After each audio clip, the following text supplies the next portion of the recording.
What's up everybody, it's Grant again from Thunder Laser USA, and today we're doing another project vlog where I'm going to show you how to go from something like this to something like this with the Bolt Pro 36. Let's do it.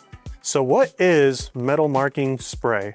Essentially what this is it looks a lot like spray paint. You spray it onto the metal surface, and once it dries you can laser over it, and it bonds the spray to the outside of the metal, creating a colored look.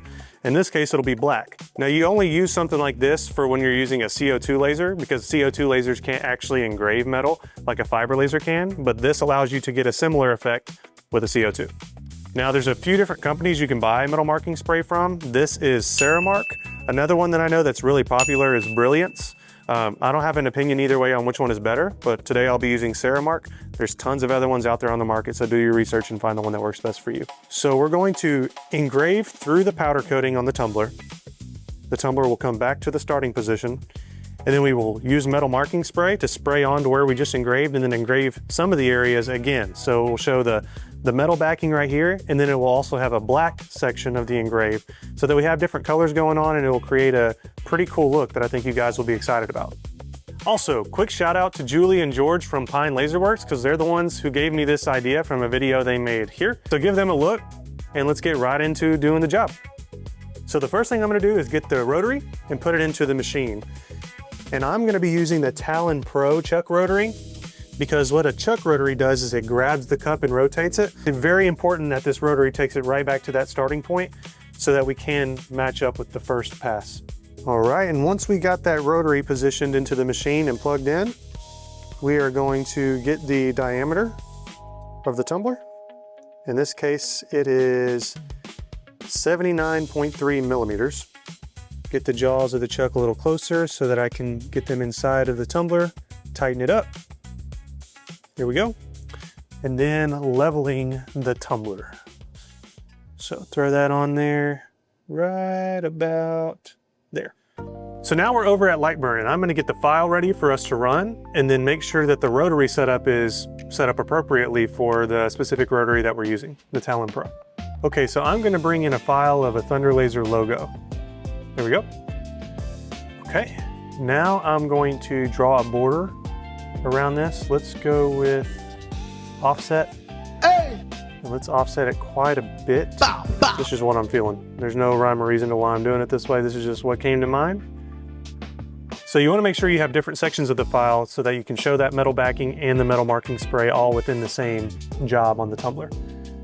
All right, and the last thing I'm going to do is give me a little inner offset of the T and the L so I can get a little bit of a lightning bolt effect. That's my goal. If I do, there it is. Okay, let's go get that. Sweet. Okay, I'm gonna ungroup that and then delete that. And I think I've got this set up just right. What I can do is preview it. Yes, this is exactly what I want. It's going to engrave everything that is black in this preview.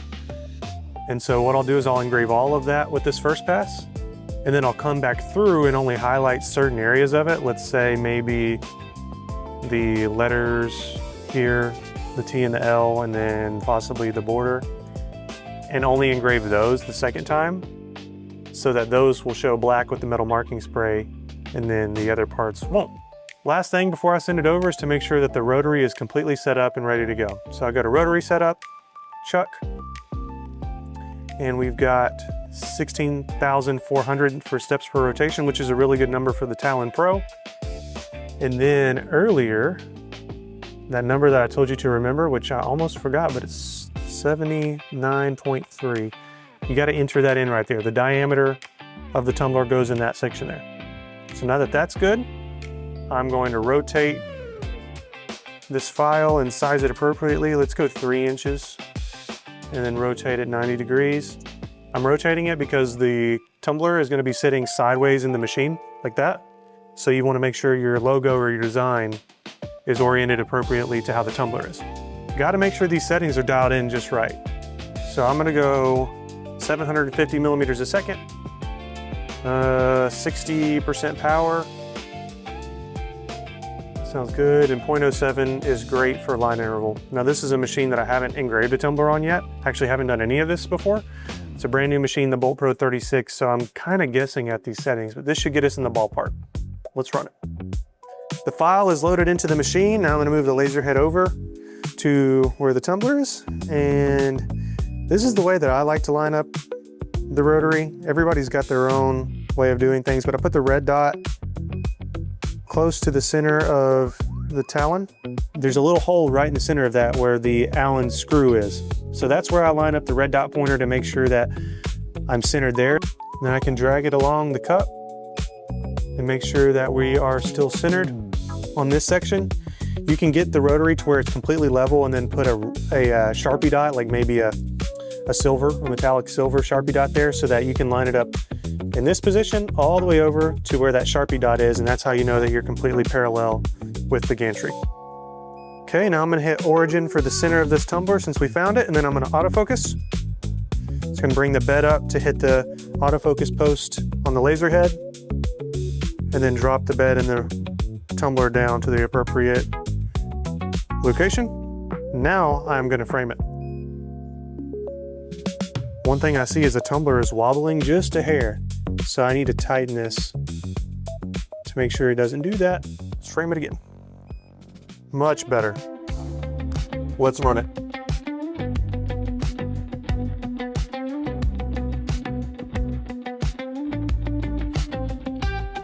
All right, now that's done, I'm gonna get into the fun part, which is using the marking spray.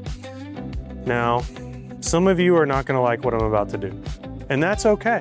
You don't have to like it, but I'm gonna be spraying inside of my machine. But I have a piece of paper to protect the rotary from getting spray on that, but it's definitely gonna get it everywhere else. But that's just what we gotta do, right? That's what we gotta do.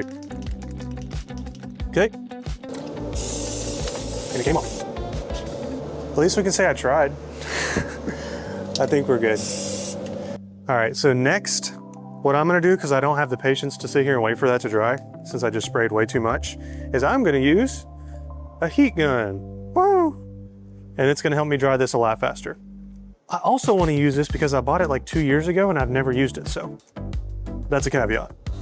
Everybody in the comments, tell me how I'm not doing things right. Okay, this is completely dried out. It's finished and ready to go. So we're gonna hop over in Lightburn and get the file ready to engrave the marking spray. Alrighty, now I'm gonna select which portions of this I want to actually make it black. The letters and the lightning bolt. Okay, now I am gonna go slower for the metal marking spray. I've just found that going slower tends to work better. And let me go to, I'm gonna go to 400 DPI. Again, I'm testing this, I don't really know, but this is what my gut tells me to do. Everything else stays the same. We're gonna engrave over the same spot we did earlier. So I'm gonna send this file and let's see what it does. Now for the fun part, let's see if the metal marking spray will actually work. Here we go.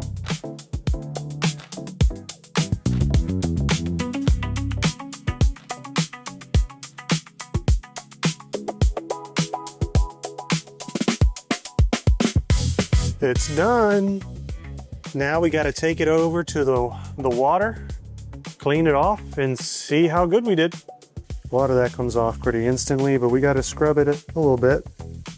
One thing I see is that I need to clean the part that's supposed to be silver because it's still got some of that blue residue. That's easy to get off with a magic eraser. My only concern is if I use the magic eraser, am I going to take off the black? We will see.